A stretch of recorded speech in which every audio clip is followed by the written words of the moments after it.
Well, this Acta non-verba out of the Czech Republic, M73 fixed blade, the Kontos, might not only just be a capable field knife combat utility blade that you can use in a lot of different scenarios that is tough, durable, and reliable, but it has an awesome, cool feature that you're not going to find on really any other fixed blade that I'm aware of ever on the market. And so today we're going to dive in. I've been thumping on this blade, really seeing what its capabilities are, what are some of its limitations, and I'm going to share all of that with you today as we dive into the M73 combat utility blade.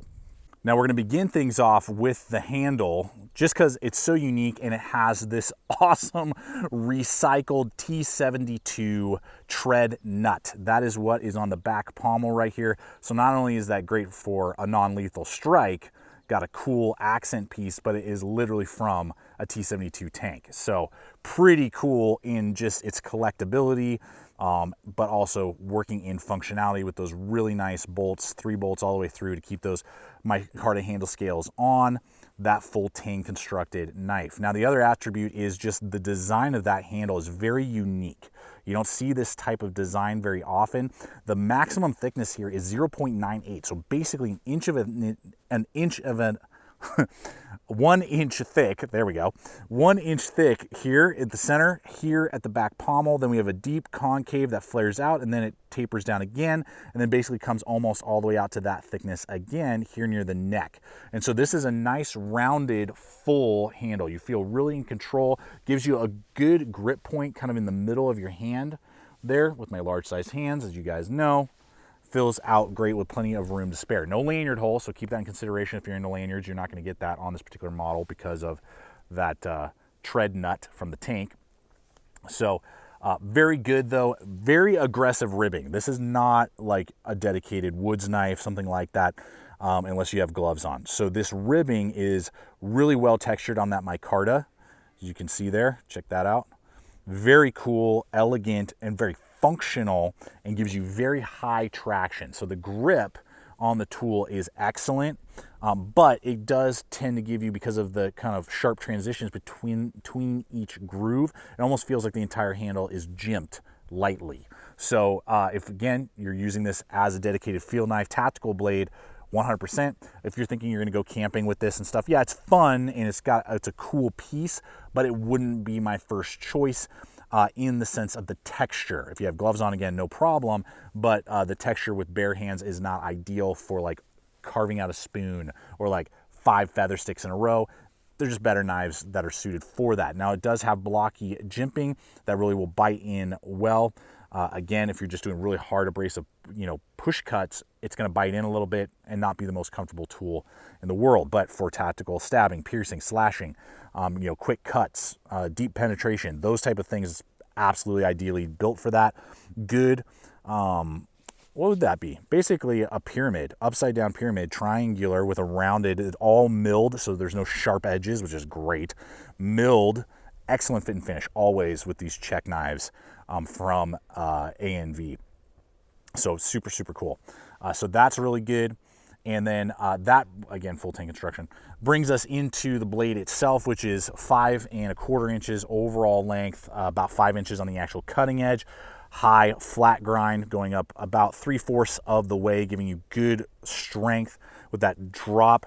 And what's cool is a lot of tactical blades, they're, buoy kind of clip style. This is like a spear point almost with a swedge. So I like that because it makes it unique, still giving you great penetration and stabbing, but giving you more belly than a lot of other blades in this kind of style would give you. Rounded edges all the way around on the back spine, so there's not really anywhere to throw sparks. But again, because this is a tactical blade, you're not building a fire, that's going to draw attention to yourself in a combat zone. So that is not ideal in this scenario. So great, good strength there. Really happy with that. Made out of Sleipner steel.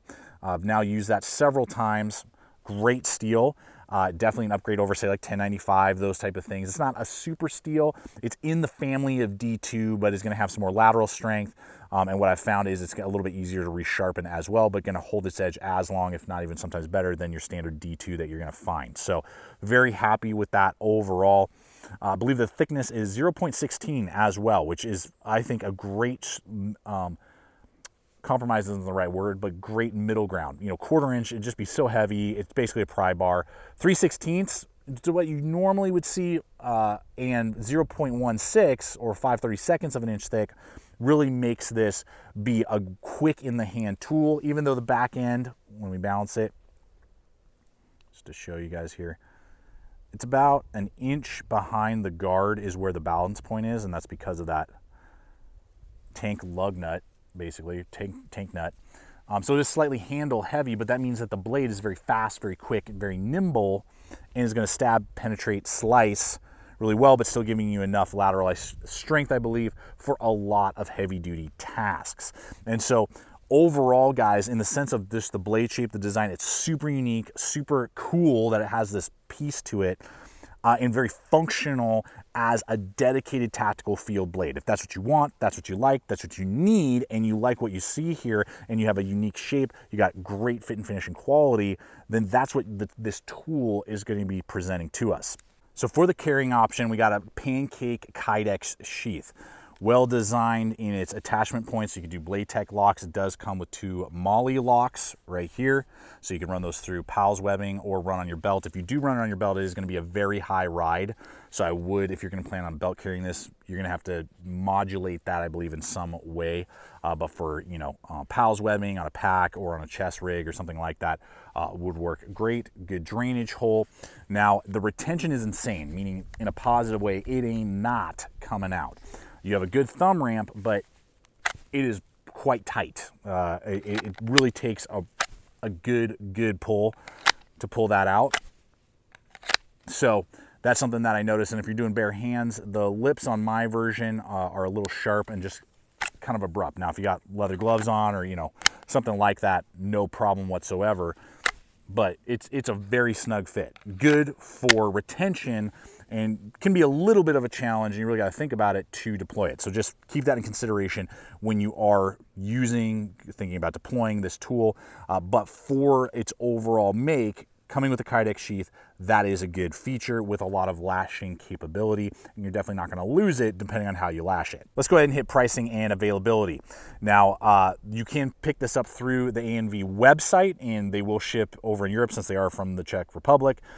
They will have Euro pricing if you want to look at that. They will ship to the States as well through that, so I will have a link there. But you can also, for the American audience, the US audience, you can purchase through Blade HQ, as well as I believe Amazon is starting to carry these as well in some of ANV's knives. So I will have links to all 3, not only their homepage, Blade HQ, but also whatever are available on Amazon, so you can kind of, you know, decide for yourself if you're international or not, and which has ever the best price.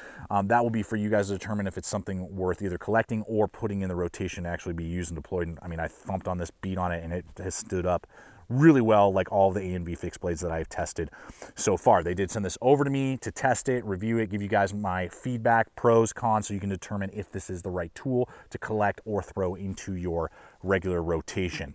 And so, guys, I look forward to hearing from you. What do you think about the M73?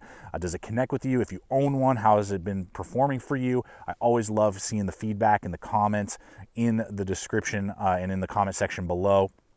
Appreciate you guys so much for coming over today and checking out this very unique knife from the Czech Republic with a tank part built in, which is pretty dope. So appreciate you guys so much. Check out the other video. Subscribe if you're not yet a subscriber. And until next time, always remember, stay equipped, stay prepared, and I'll see you out there.